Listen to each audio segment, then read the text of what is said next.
Get ready for the action, because we are diving straight into the heavyweight drama.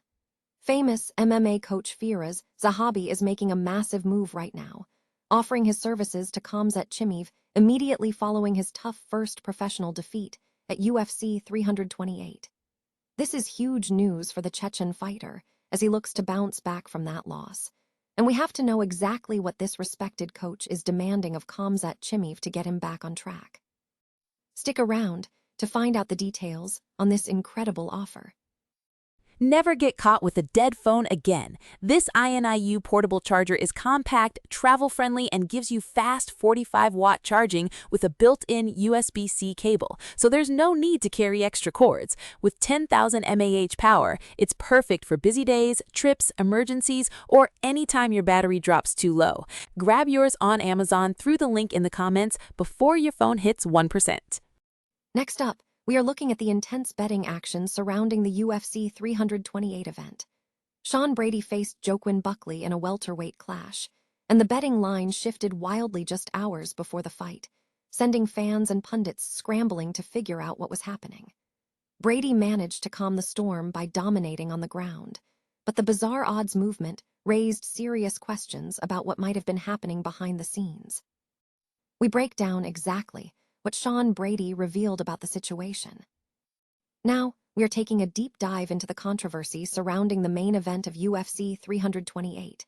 We are revisiting the split decision ruling between Khamzat Chimaev and Sean Strickland, and breaking down exactly what the judges saw in every single round.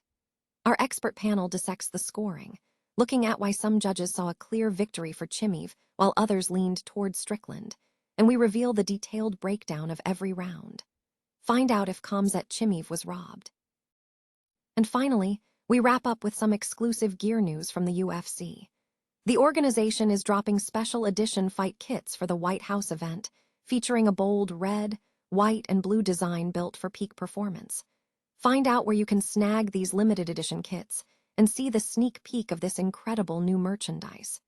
Don't miss out on the action. Stay with us because this is the ultimate MMA roundup.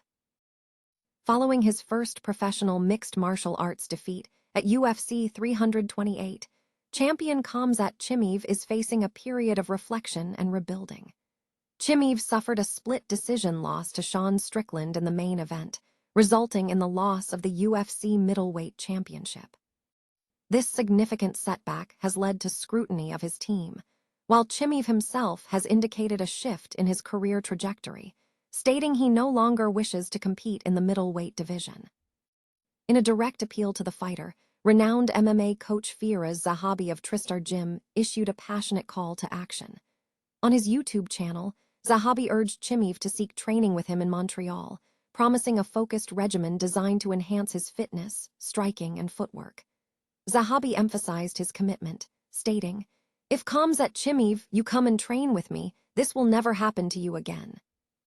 Zahabi also extended an invitation for Chimaev and fellow fighter Arman Tsarukyan to train together, promising to dedicate maximum effort to securing a championship victory. Zahabi further appealed to the wider MMA community, asking anyone who knows Chimaev to deliver the message, stressing that Chimaev is welcome to train at his facility immediately. The appeal also included an invitation for Chimaev to train with Georges St-Pierre, with the stated goal of ensuring his hand is raised regardless of the required commitment. Meanwhile, other developments in the UFC scene include Jim Miller reiterating his goal of achieving 50 UFC fights after a recent victory, and Nasruddin Imavov expressing confidence in overcoming the loss, admitting he did not anticipate Sean Strickland's defeat and asserting, "I will shut him down." The betting landscape for UFC 328's welterweight bout between Sean Brady and Joaquin Buckley experienced a dramatic shift just hours before the scheduled fight, sparking immediate suspicion among fans and pundits regarding potential foul play. Brady, a 19-2 fighter, entered the contest against Buckley, a 21-8 veteran, as a significant favorite, opening at -250. However, the odds dramatically flipped, with Brady ultimately shifting to a +220 underdog, while Buckley became a -180 favorite. This rapid fluctuation led to widespread speculation about leaks concerning fighter injuries. Brady successfully dismissed these concerns following his victory, which came via a unanimous decision after he dominated Buckley on the ground for 3 rounds. Brady explained that the shifting odds were likely attributed to unusual betting activity favoring Buckley. He confirmed that the UFC contacted him hours before the event to check on his health. Brady stated, "Somebody at the UFC reached out to me a couple of hours before the fight and just made sure I was fine. I was like, I'm completely fine, there's nothing wrong with me." My wife was upstairs. They already all knew about it. They weren't telling me because they didn't want anything to get into my head. He added that the volatility of the odds was extreme, noting, "I could have been a minus 10,000 favorite or a plus 10000 underdog. I wouldn't know cause I didn't look.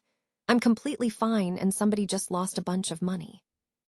The split decision ruling in the UFC 328 main event between Khamzat Chimaev and Sean Strickland has ignited intense debate among MMA analysts, with questions swirling over whether the outcome was a robbery. The middleweight title fight in Newark, New Jersey, ultimately saw Sean Strickland crowned champion for the second time in his career, following a dominant first round from Chimaev, but a fiercely competitive remainder of the bout. The fight featured an explosive start, with Chimaev securing a dominant round 1, utilizing a quick takedown and work on the ground, though significant damage was absent. The subsequent 4 rounds were characterized by increased back-and-forth action, leading to a split decision score of 48-47, 47-48, and 48-47 in favor of Strickland. Analysts from MMA Junkie's channel YouTube panel, including Firas Zahabi, Danny Segura, and Matthew Wells, dissected the fight round by round, offering varied perspectives on the judging criteria. Matthew Wells noted that round 1 was decisive, emphasizing Chimaev's control on the ground. In contrast, rounds 2 and 4 were seen as Strickland's success, highlighting his effective striking and ability to capitalize on Chimaev's failed takedown attempts. Wells felt Chimaev's striking, while powerful, was overshadowed by Strickland's volume and clean punches in later frames. Firas Zahabi scored rounds 2 and 4 for Strickland, citing Strickland's superior striking exchanges, while also acknowledging Chimaev's nose-breaking power. Zahabi found round 3 and 5 particularly difficult to score, leaning towards Strickland for outlanding Chimaev, though acknowledging Chimaev's grappling control in those frames. Danny Segura maintained a nuanced view, suggesting the decision was not a clear robbery, but rather a reflection of Chimaev under-delivering against expectations. Segura pointed to Chimaev's errors and missed opportunities, arguing that the narrative surrounding the fight did not materialize. He felt Chimaev should have maintained his title. Overall, the official decision saw Sean Strickland prevail via split decision. While the judges' scores were split, the debate remains centered on whether Khamzat Chimaev performed to the level expected of him, leading to ongoing discussion about the fairness and interpretation of the bout.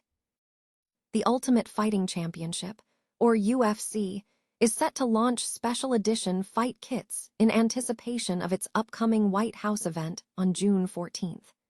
These kits are being marketed as a modern expression of the American fighting spirit, engineered for peak performance and designed to commemorate a moment of historical significance.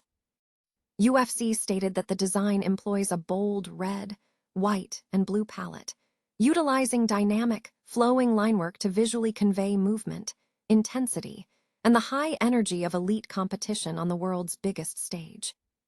The kits are being presented in collaboration with Crypto.com and RAM, with Venom also involved in the creation process. While the official release will be available through standard channels like UFC.com, Venom.com, and Fanatics.com, fans will also have a chance to acquire them at a limited-time pop-up shop. This exclusive retail experience will take place during Freedom 250 Fight Week at the UFC pop-up shop, located at 1099 14th St. N.W. in Washington, D.C., 20005. The pop-up shop will operate extended hours, 10 a.m. to 8 p.m. on Thursdays, 10 a.m. to 10 p.m. on Fridays, and 10 a.m. to midnight on Saturdays and Sundays. Prices for the special edition kits are set to range from $84.99 to $169.99. Social media reactions to the kits have been spirited, with fans comparing the designs to tubes of toothpaste.